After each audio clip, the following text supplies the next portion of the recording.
शायद दुश्मन भी ना झगड़े, ऐसे वो झगड़ते हैं। अब इनकी जो ऐसी हरकतों को देख देख कर किसान क्या करने लग गया, निराश हो गया।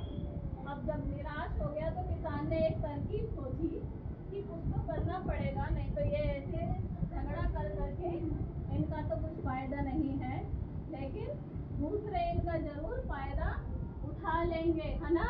जब हमें लड़ाई होती है तो तीसरा फायदा उठाता है ना। वैसे ये 5 पुत्र हैं, 5 बेटे, ये झगड़ते ही रहते हैं। किसान ने जैसे ही तरकीब सोची, 5 बेटों को बुलाया और क्या बोला, एक एक डंडी लेकर आओ, एक एक स्टिच लेकर आओ। अरे तुम लोग सुन रहे हो ना, इधर देखो, ठीक है। अब जैसे ही किसान ने एक एक डंडी 5 पुत्रों को लाने के लिए बोला और उनसे ये बोला कि अपने हाथों में उठा लो ये डंडी को और क्या करो तुम लोग, एक एक करके इसको 5 को दी अलग अलग, इसको तोड़ दो। क्या करो, इसको तोड़ दो।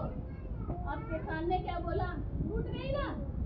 अब वापिस उनने क्या बोला, किसान ने वापिस जाओ और एक एक डंडी फिर से लेके आओ, ठीक है।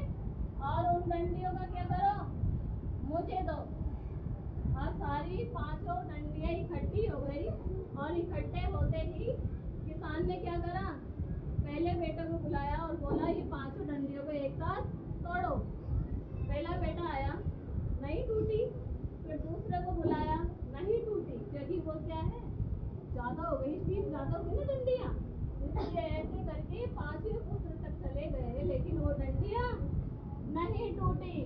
फिर किसान ने क्या बोला कि तुम्हारे सामने जगंड है, जब मैंने तुमसे एक एक डंडी तोड़ने के लिए बोला तो वो टूट गई, लेकिन जब इकट्ठा किया तो वो डंडी क्या हुई, नहीं टूटी।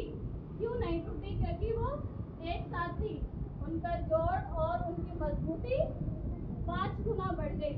वैसे ही मेरे बेटों, मैं तुमसे ये बात बताता हूँ कि अगर आप लोग अलग अलग रहोगे तो आपका कोई भी फायदा उठा लेगा, है ना।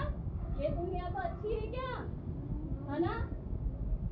तो और जब तुम एक साथ रहोगे तो 5 भाई मिलकर रहना, ठीक है, ओके।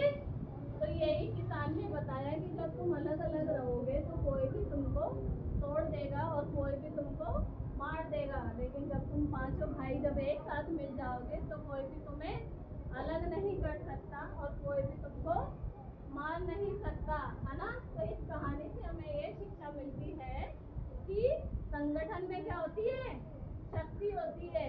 जब हम सब लोग एक साथ हो जाते हैं तो कोई हमको कुछ भी नुकसान नहीं कर सकता, ओके।